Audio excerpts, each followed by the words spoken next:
से कम 100 रिजल्ट पर आपकी नजर जाएगी जो फर्जीवाड़ा हो रहा है और कई सालों से हो रहा है। किस किस लेवल पे हमें लड़ना पड़ेगा वो तो अब वक्त ही बताएगा। समझ में नहीं आता है कि हम लोग क्या है, कि कुछ घपला तो हुआ है, अब कुछ घपला तो हम लोग साफ साफ सामने रखने को तैयार है।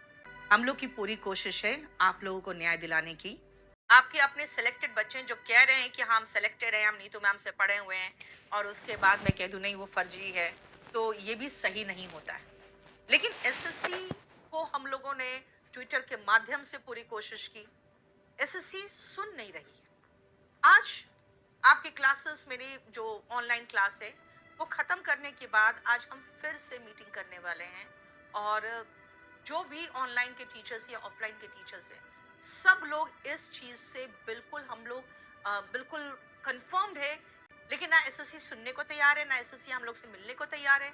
तो अल्टीमेटली हम लोग को कोर्ट का सहारा ही लेना पड़ेगा, और इस मामले में कोर्ट अब क्या फैसला करेगी वो तो बात की बात है। लेकिन तब तक अगर एसएससी कम से कम जो साफ साफ जो फिजिकली डिसेबल्ड कैटेगरी में जो आते हैं उनका जो साफ हम लोगों ने रखा है वो एटलीस्ट वो चेक कर ले। भाई हम लोग टीचर्स हैं, हमारा काम था सिर्फ पढ़ाना और आपको इतनी बढ़िया तैयारी कराना कि आपका सिलेक्शन हो जाए।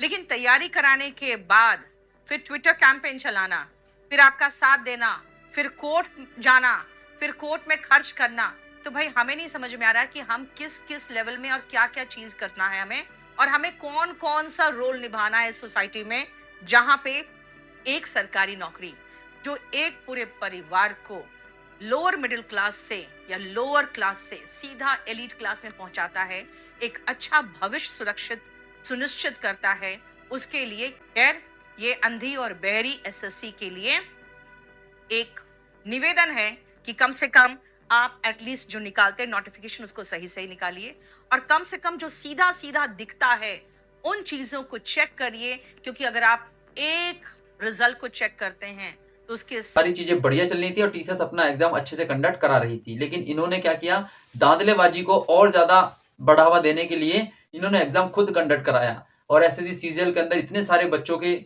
सपनों को चूर चूर कर दिया कि आज बच्चे पॉइंटों में बाहर हो रहे हैं। भाई पॉइंटों में बाहर हो रहे हैं, बताइए 0.02 क्या मतलब है इसका? कम से कम ये तो देखो, आप अगर कट ऑफ लगा भी रहे हो तो एज का क्राइटेरिया तो देखो भाई, एज का फिल्टर लगाने भूल के बताओ।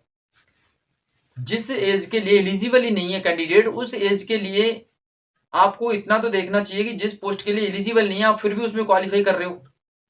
तो बच्चा यहाँ पे खुद दावा ठोक रहा है, जो पलाश नाम से कैंडिडेट है उसने खुद दावा ठोका है कि मेरा जब उसमें एलिजिबल नहीं है तो भाई ऐसे कैसे मेरा इसमें सिलेक्शन हो सकता है।